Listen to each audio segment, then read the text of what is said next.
వైరగాలిని సింపను తాకి పాడేనే రాగాలు. ఈ నేల తల్లి పొట్ట సించుకొనొచ్చే పంటసేల మురిపాలు. మా గాని కురుల అంచు పచ్చంగా మారి మెరిసిపో అందాలు. ఆ కొండ కోనలల్లా పొద్దు పొడవంగా కదిలేనంట పాదాలు.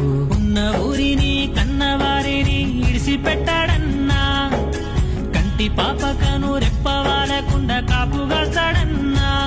ఏ దిక్కుల్లోనూ ఉన్న గుండెల్లో దాగున్న మమకారమంతా మట్టిపైనే. రైతన్నా